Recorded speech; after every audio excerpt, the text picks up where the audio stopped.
যারা রেলের অ্যাপ্রেন্টিসের বিভিন্ন ডিভিশনে ফাইনাল মেরিট লিস্টে চান্স পেয়েছো তাদের এখন জয়েনিং হওয়া বাকি। যেমন সাউথ ইস্টার্ন রেলের ফাইনাল মেরিট লিস্ট দিয়ে দিয়েছে, ইস্টার্ন রেলের ফাইনাল মেরিট লিস্ট দিয়ে দিয়েছে, বা তুমি যে কোনো ডিভিশনে চান্স পাও না কেন তোমাদের এখন জয়েনিং হওয়া বাকি। তবে যারা ফাইনাল মেরিট লিস্টে যাদের নাম এসছে তাদের মনে বিভিন্ন রকম কোশ্চেন ঘোরাফেরা করছে, যেমন কতদিন পরে জয়েনিং হবে, জয়েনিংয়ের দিন কী কী ডকুমেন্টস লাগবে, ব্যাংকে চেকবুক লাগবে কি না, কন্ট্যাক্ট পেপারে সই করতে হবে কি না, তারপরে ন্যাপস পোর্টালে কখন নাম রেজিস্ট্রেশন করব, সমস্ত প্রশ্নের উত্তর আজকের ভিডিওর মাধ্যমে জানাবো।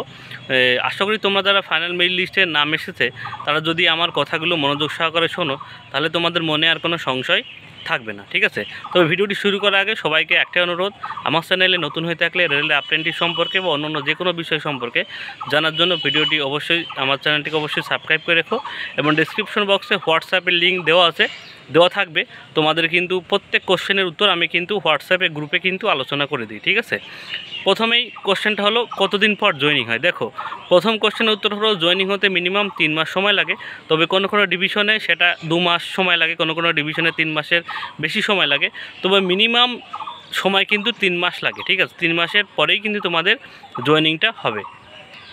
এবার দ্বিতীয় কোশ্চেন হলো ন্যাপস পোর্টালে নাম রেজিস্ট্রেশন করতে হবে কিনা। দেখো, অবশ্যই প্রত্যেক ক্যান্ডিডেটকেই কিন্তু ন্যাপস পোর্টালে নাম রেজিস্ট্রেশন করতে হবে, ঠিক আছে। এবার ন্যাপস পোর্টালে নাম রেজিস্ট্রেশন তুমি কিন্তু এখনও করতে পারো, ঠিক আছে। তুমি যদি এখন না করো তবে তোমাদের জয়েনিংয়ের আগে প্রত্যেক ডিভিশন থেকে কিন্তু কল করে বলা হবে, বললে দেবে যে ন্যাপস পোর্টালে তোমার কিন্তু নাম রেজিস্ট্রেশন করে 100% প্রোফাইল কমপ্লিট করতে হবে, ঠিক আছে। অর্থাৎ দ্বিতীয় কোশ্চেনের উত্তর হলো ন্যাপস পোর্টালে প্রত্যেকেরই নাম রেজিস্ট্রেশন করতে হবে।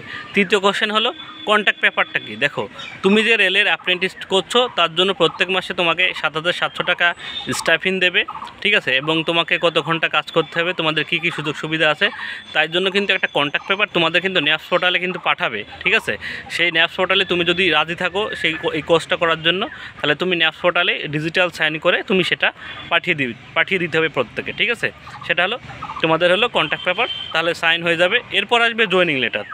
4 নাম্বার কোশ্চেন হলো জয়েনিং লেটার। জয়েনিং লেটারটা কি? জয়েনিং লেটারটা তুমি কবে তোমাদের জয়েনিং হবে এবং তোমাদের কী কী সুযোগ সুবিধা আছে যাবতীয় তথ্য কিন্তু সেই জয়েনিং লেটারে লেখা থাকবে, ঠিক আছে। এবার জয়েনিং লেটারটা কোথায় আসবে?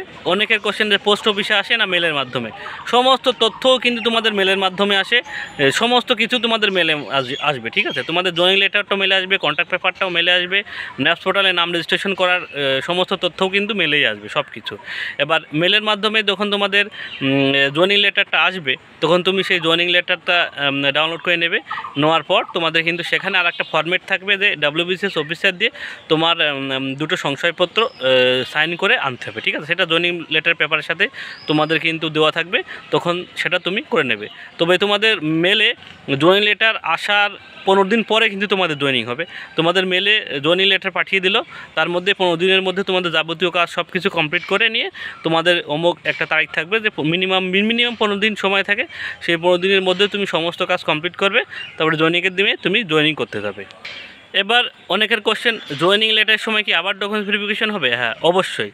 জয়েনিংয়ের দিন তোমাদের কিন্তু আবার ডকুমেন্টস ভেরিফিকেশন হবে, অর্থাৎ ডিবির সময় তোমাদের যে ডকুমেন্টসগুলো তুমি নিয়ে গেছিলে সেই ডকুমেন্টসগুলো তুমি নিয়ে যাবে, এবং ন্যাপস পোর্টালে এবার তারপরে তোমাদের কিন্তু যে কন্ট্যাক্ট পেপারটা পাঠিয়েছিল সেই কন্ট্যাক্ট পেপারটা তুমি প্রিন্ট আউট বের করে নেবে, তারপরে তোমাদের যে জয়েনিং লেটারটা পাঠিয়েছিল সেটাও তুমি প্রিন্ট আউট বের করে নেবে। এইগুলো নিয়ে তোমাদের যাবতীয় ডকুমেন্টসগুলো সব কিছু নিয়ে এবার তোমার জয়েনিং লেটার দিন যেতে হবে, তার সঙ্গে তোমাদের কিন্তু কয়েক কপি ছবি তোমাদের কিন্তু সাথে করে নিয়ে যেতে হবে, ঠিক আছে।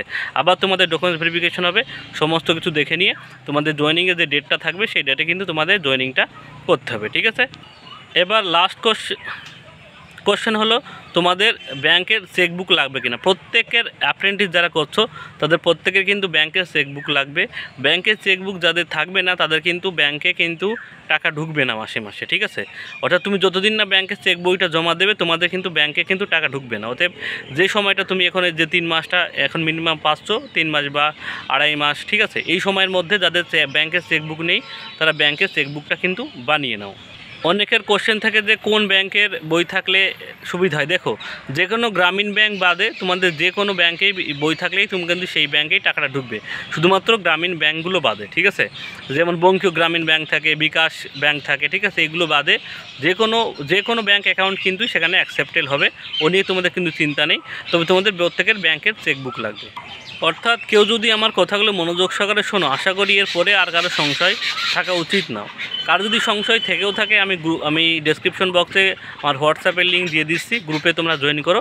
সেখানে কিন্তু যাবতীয় বিষয় আলোচনা আমি করে দিই সবাইকে, ঠিক আছে। ভিডিওটি ভালো লাগলে অবশ্যই লাইক কমেন্ট শেয়ার করো এবং বন্ধুদের কাছে শেয়ার করো। চ্যানেলে অবশ্যই সাবস্ক্রাইব করে রেখো। সবার জন্য শুভকামনা দিয়ে ভিডিওটি শেষ করছি। সবাইকে ধন্যবাদ।